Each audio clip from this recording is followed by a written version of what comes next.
Welcome back to Franklin Covey's podcast on Leadership with Scott Miller.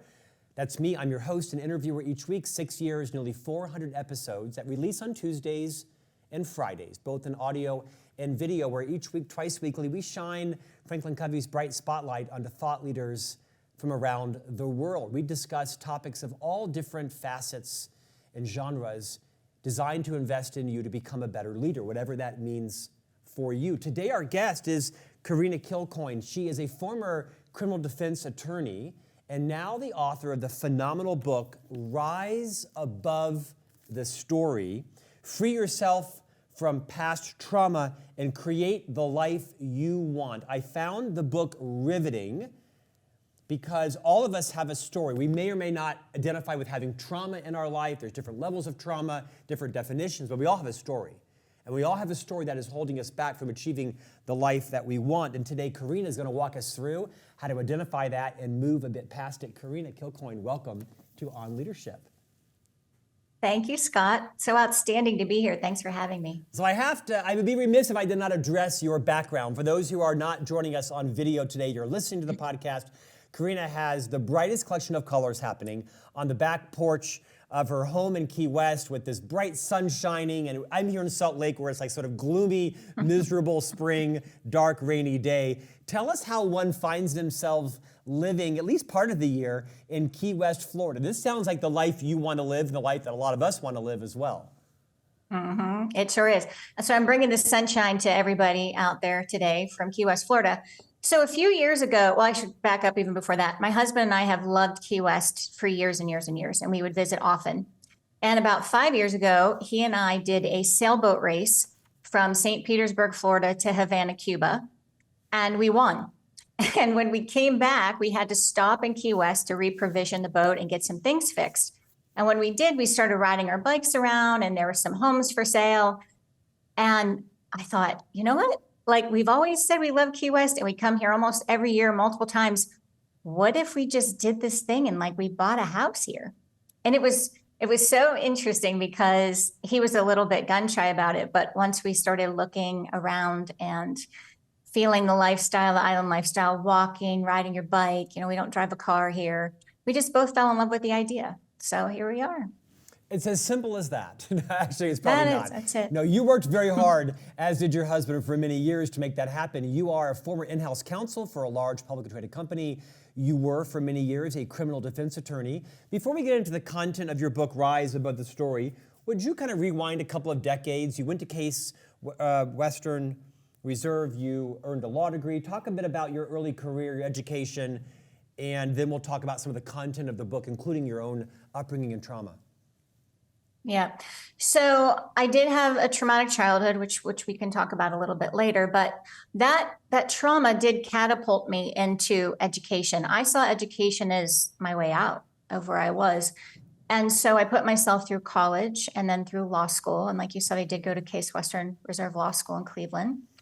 And I wanted to be a trial lawyer. So once I passed the bar, I went down and got on the court appointed list where I practiced law in Ohio. There wasn't necessarily what's called a public defender. It was more anybody could do it as long as you went down and signed up.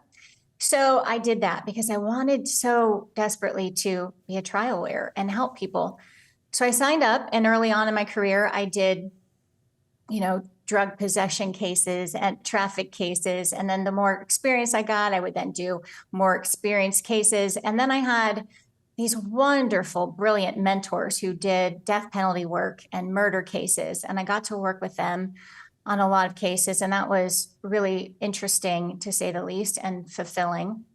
And then I moved to Florida and I got a job at a white collar criminal defense firm. And I practiced that law for a couple of years until I went in-house counsel for a publicly traded company and in St. Petersburg, Florida. And I stayed there for a few years until I transitioned into my writing career, which actually was always a dream of mine, to write a book. And now you are an author and speaker, and your new book is certainly going to catapult your presence in those two spaces. You open the book and you launch right in. I mean, you launch right in. There is no ease in. You just jump in the deep end of the pool, which I loved. And I told you off air, when I was reading your book, one of the 6 to 8 books that I'm reading this week. I'm not kidding, for all the podcasts that I host. I found myself all of a sudden on page 61. And I have 3 boys at home, so there's a lot of distraction, but it did not peel me away because you wrote an excellent book. Would you take a few minutes and talk about your early childhood, because it's kind of jaw-dropping? If you were to look at you on camera right now, in terms of how you are put together, the life you've created for your husband and your family, the education, the phenomenal professional career, I don't think most people would match them with how you were raised. Talk about what happened. Yeah, I would agree with that. So I had a very traumatic childhood. My father went to the federal penitentiary when I was 12, and crimes of fraud. And I was left to take care of my mother and my two younger siblings at the time. And my mother she suffered definitely from mental health issues. Back in those days, there wasn't therapy and we weren't diagnosing what was wrong. But if I had to guess, I would say depression, anxiety, and definitely some manic episodes. And my father left us some money, and before we knew it, it was gone. My mother didn't do a great job of managing the money or the stress that was left from having 3 children and her husband in prison. So I was left to take care of everyone. And that meant, that when the money was gone, it was up to me to scrounge together change to buy, I remember bread and a can of soup and maybe a pack of American cheese. And then when that money was gone, I would ask strangers for money to help us buy food and pay an electric bill. We would go oftentimes without electricity or hot water. And I remember, I don't know, more than 2 handfuls of times, creating a tepid bath so that we could all take a turn taking a bath. And that was, it was a lot. And it was this ongoing repetitive trauma. And then my mother had my youngest brother, and we were 14 years apart. And when I was 24 years old, my mother died of cancer, and there was no one left to raise my 9-year-old brother but me. And so I adopted him and I raised him. And this was all while I was trying to become a new lawyer and learning. And, they call it the practice of law for good reason. So I was out there trying to learn how to be a new lawyer, and a good lawyer at that, and raise my 9-year-old brother. And all of this trauma I had dealt with or had experienced, I did not deal with. I suppressed it all. And I carried that with me right into my professional life and my personal life as a young adult. Your book is extraordinarily vulnerable and transparent. And I think you've given the reader an enormous gift to name and own their trauma, to name and own their story and rise above and move past their story. Your father went to prison for crimes of fraud. Your mother was not able or willing to be a stable mother. And it's incomprehensible. I mean, as I read your book, I kind of went through a flashback of my own insanely stable upbringing.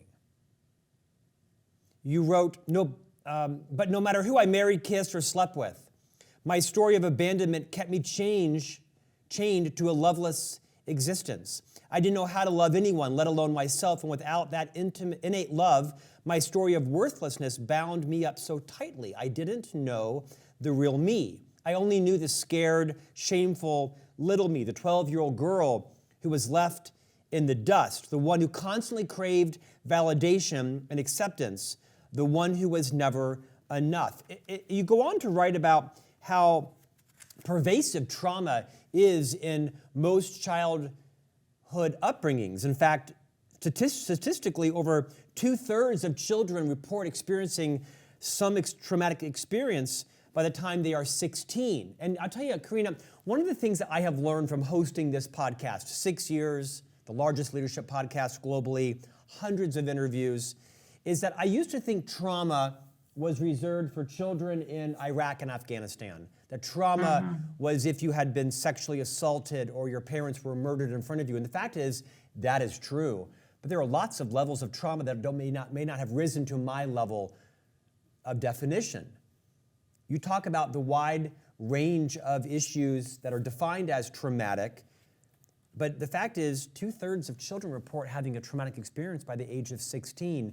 Will you sort of level set the conversation on how trauma is maybe defined and how people can not search for, not seek out, not reinvent or recreate, but sort of name their trauma so they can connect it to their story and learn how to rise above it? We'll talk about those last pieces, talk a bit about the pervasiveness of trauma. Yeah, this is such a big key to my whole message and to the book is this statistic that 70% of us will experience trauma in our lifetime. 70%. And then the statistic that you named about the 2/3 of children before the age of 16, I mean, that does just feel incomprehensible. And the thing about that is, and why it's so powerful, is because when you really understand your brain development, and I talk about this in the book, you cannot get around healing from your trauma unless you understand how your brain works and how your brain develops. And the small piece you need to know here about children is that your brain doesn't even fully develop until your mid-20s. So when you're a child and your brain is wired for survival and only your emotional brain is fully online, you do not know how to process on your own. You do not know how to process trauma and what happens to you. So what can these be? How do you define trauma? And you're right, there are the big things, right? So we have these sociological, cultural norms where we say there's this big T trauma, and it's the things you talk about, war and things. And then there's little T trauma, which might be, as an adult, a lost job or divorce. But the truth of the matter is that trauma is very subjective. It's very about who you are as a person, how sensitive you are, how old you were when something happened to you. And so what could those things be when you're a child? It's domestic violence. It's witnessing domestic violence. It's witnessing your parents as alcoholics or drug addicts. It's abandonment. It's deprivation. It's anything that you experience that causes you emotional and mental anguish, and then you don't know how to process it. Because as children, we don't have the tools. And if you are with caretakers or parents who don't know how to teach you how to process these traumas, then you are left with unresolved trauma. And what does that do? That makes your brain, your emotional brain, create a story about you to keep you safe. And typically those stories are worthlessness. I was abandoned. I'm unlovable. So the trauma at an early age, in the childhood age, just as you said, is so pervasive. And we don't realize it many times as adults, as leaders, as successful professionals, what that earlier trauma has done to us emotionally and mentally. A bit of a confession. I was reading your book last evening, and this morning, now you can imagine with 3 young boys that are 9, 12, and 13, Millerland, as we call our home, is a cluster F every morning, right? Our oldest son has to be at tutoring on Tuesdays, which today is Tuesday, by 7:30 in the morning. I mean, try getting a 13-year-old to tutoring at 7:30 in the morning. And he actually goes quite willingly because he's an angel. But all hell breaks loose in our house every morning. This morning, I lost all humanity and my demonic style dropped the F-bomb to my 12-year-old because I'd asked him 4 times to get out of the shower, 5 times to get dressed, and I had to be on a podcast and my phone was ringing off the hook, clients are calling me, and I was out of body. And I screamed at him, including using the F word, telling him how selfish he was and how lazy he was and how he'd never offered to help around the house. I've said this too many times. And I'm sitting here listening to you thinking about the narrative I created for my middle son this morning. Because, maybe it was because I let him stay up until 10:15 last night. Of course he was late this morning. Maybe it's because I don't have a chore list out. Smith, before you play tennis today, you will do these 4 chores. And I'm very introspective around my contribution to what is probably a traumatic event to some small t with my son this morning. Maybe remind us of what our role is in creating events that are traumatic for those around us, like I did this morning with my son. Right, and I respect the awareness you have there, right? That is such a key to anything, to our own continued development and self-improvement. how we parent is the self-awareness of where we are in a space and when our emotions are getting the best of us. And so I respect and admire that you have the awareness about it. So now, when you know better, you do better, as Maya Angelou says. I can assure you my wife will increase my awareness of it when I return home this morning. I'm bracing for that.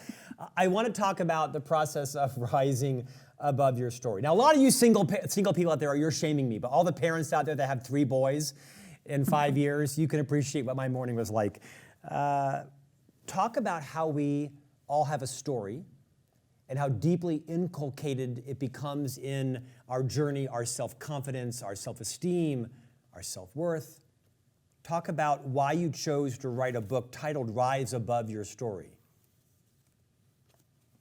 I had for so long my own stories, which we talked about a little bit already, my stories of unworthlessness and abandonment and unlovability. And when I was a criminal defense attorney, this concept of stories really, really registered with me because I would see my clients come back, through the revolving door of the criminal justice system. And I don't care, through the evolution of my career, I don't care if it was somebody who was charged with drug possession or somebody who was charged with, mail fraud. Everybody had a story of something that they were trying to do or be or make up for or who they believed they were. And so that's when this idea of stories really kind of resonated with me. And I started to see that I had my own stories as this successful professional who was, chasing, big clients and, big money and all these things that I thought would heal me, and they didn't. So this concept of stories really stuck with me, and I continued on this journey. So when I got to the other side of my healing journey, I realized that what I wanted people to know was what I learned and how powerful and insidious our stories are. So what is a story? What am I talking about when I say that? It's this subjective emotional interpretation of our trauma, of who we believe we are because of what happened to us. And how do we create a story?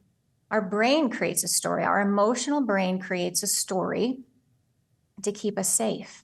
So how does that work? It's kind of interesting, right? So what happens is that you experience this trauma, you don't know how to process it, or you don't want to process it because it's too painful. And you think, oh, I'll compartmentalize it. I'll stuff it down. I don't want to talk about that. I don't want to think about that. And then your mind, your emotional brain thinks that you're still in danger. It's sensing all of this angst and this anxiety. And in order to keep you safe, your emotional brain writes a story. And it's usually one of limitation and scarcity because your emotional brain doesn't want you to get hurt again, doesn't want you to put yourself out there. So what do these stories do to us? The limiting stories often leave us confined to a small life. We don't chase our dream. We don't go after what we really want. We don't have really deep, intimate relationships because we're scared of that. We're scared of real intimacy. We're scared of really putting ourselves out there.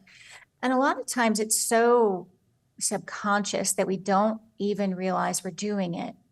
So that's why I really teach and believe in this idea of self-awareness and acknowledging what happened to you and acknowledging the story that you wrote about yourself because of it. And these stories create this scarcity and this limitation and a small life. Or sometimes, like me, they also create these stories of, I have to be perfect. I have to do more. I have to be more. I have to make all these people like me. That's how I'm going to heal. If everybody loves me, then I'm going to feel better. Right? So the stories can do multiple things to us, turn us into people who don't follow our dreams, turn us into people who are people pleasers, turn us into people who are not really deeply connected with others or ourselves. So this whole idea is about rising above those stories, acknowledging what they are, and learning how to set yourself free from the stories that are limiting your life. Karena, if you saw the front steps of my home in Salt Lake every day, you'd see 10 to 15 books being sent to me, unsolicited, by publishers, publicists, agents, authors, you name it. in the hopes to land their guest, their author, onto this podcast for Franklin Covey. And so I read a lot of books. Your book is phenomenal, but your book is not the kind of book where you read on a flight to Key West to Atlanta. Your book is the kind of book you digest. You digest it. Your chapters, Who Would You Be Without Your Story? Shedding the Victim Mindset. How did you get tangled up in your story? And you really teach people, extracting yourself from your story. You really teach people how to identify, understand what parts of their story are healthy and unhealthy, and how they can move beyond their story. This is not a pithy book. This is actually a heavy but easily written book. You've actually accomplished a remarkable feat by tackling an enormously important topic in a way that's easy to read and identify with. I want to read a passage from the book and then have you riff on it. This is early on. You write, "What would your life look like if you finally forewent your fear, uncovered the real you, and rose above your story?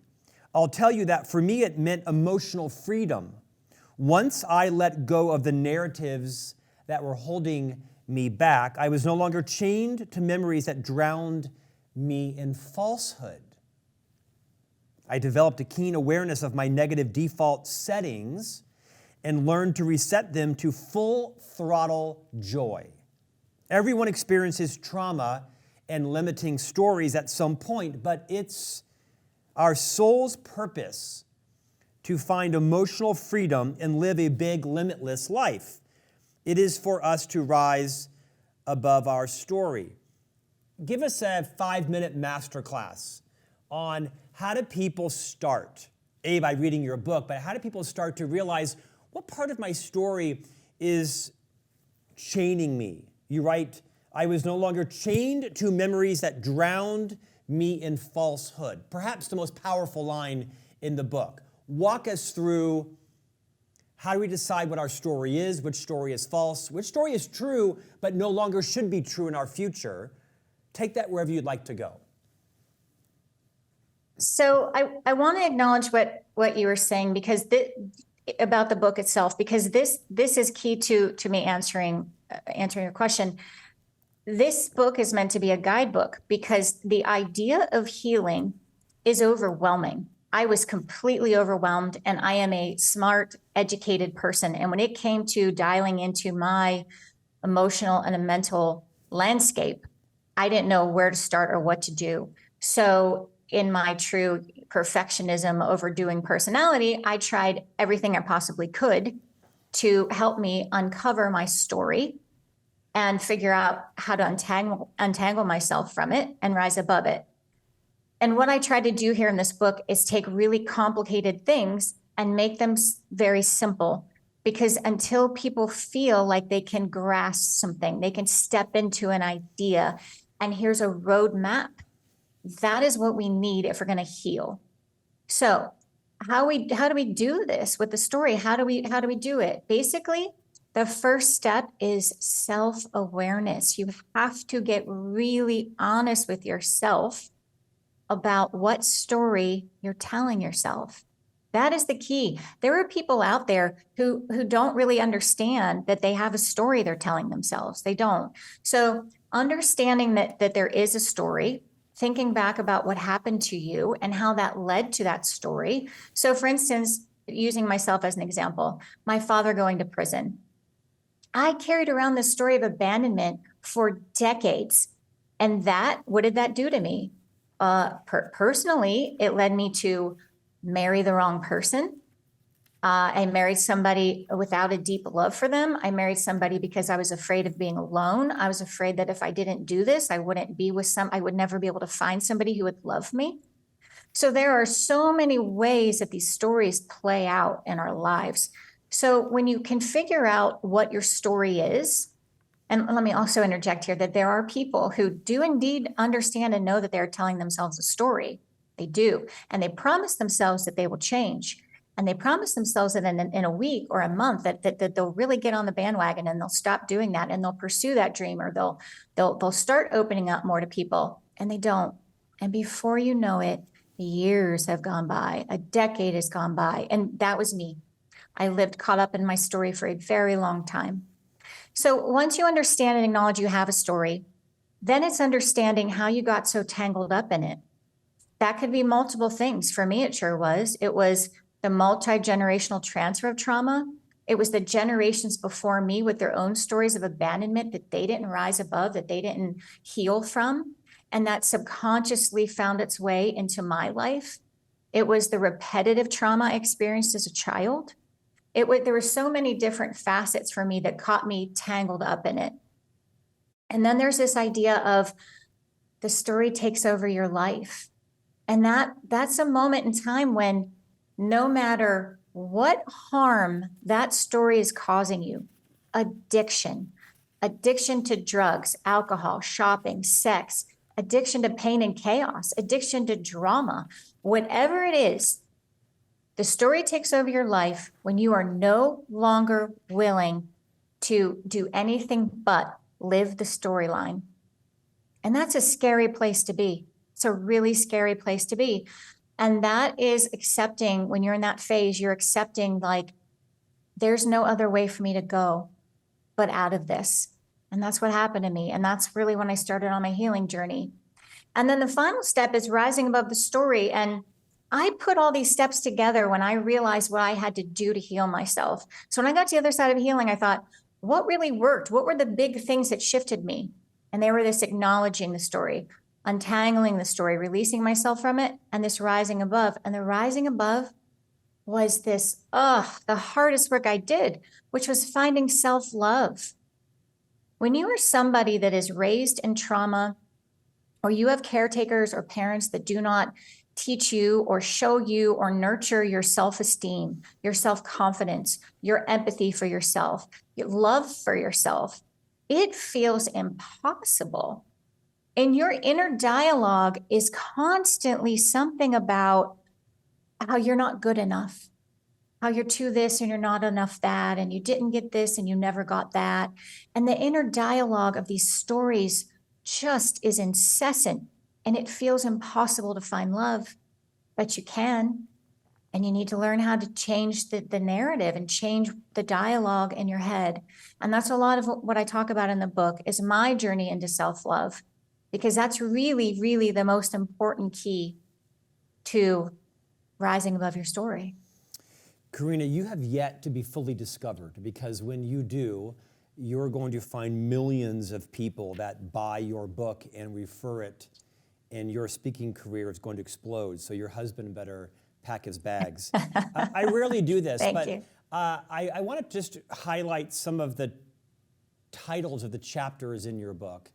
I'm going to end with an opening quote and ask you why you put that in the very beginning of the book.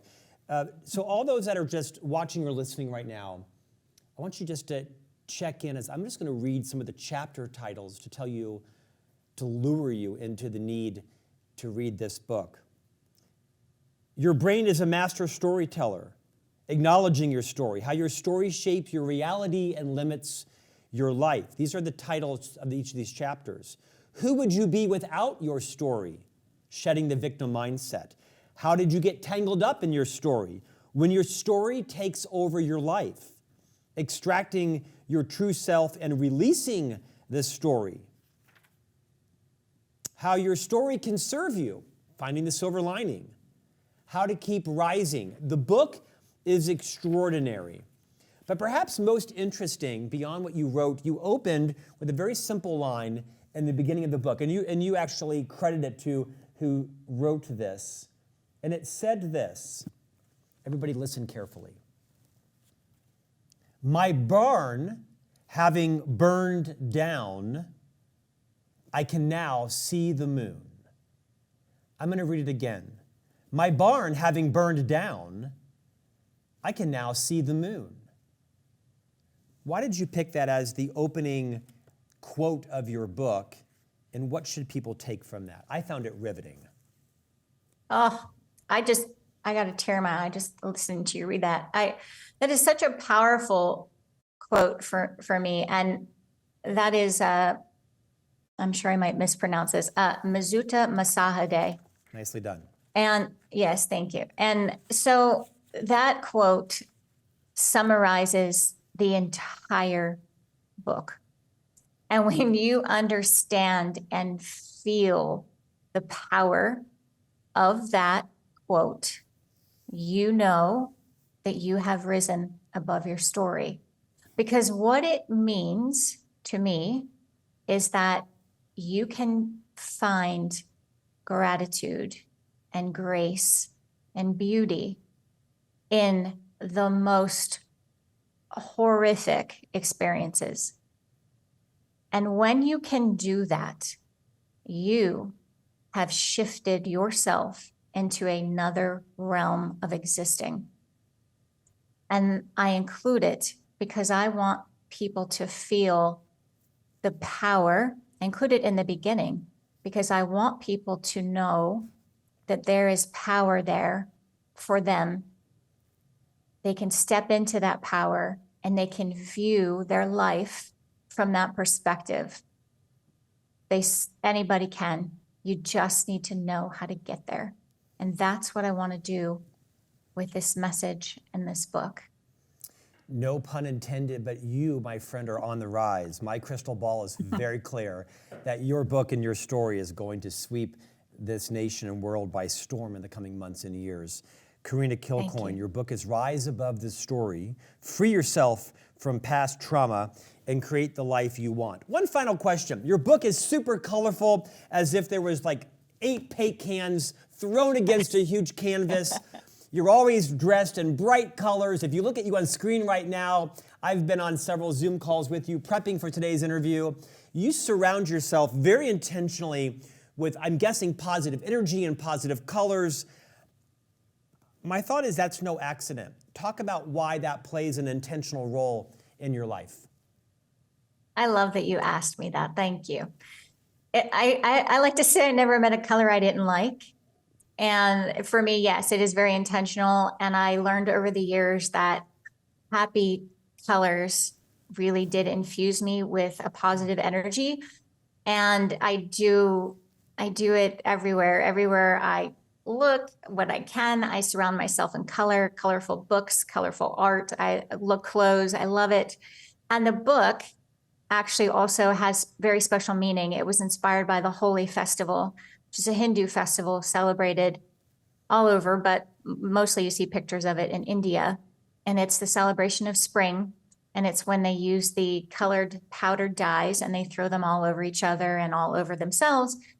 And I was inspired by that Holi festival because of the colors and because of the theme of Holi, which is the celebration of spring, the triumph of good over evil.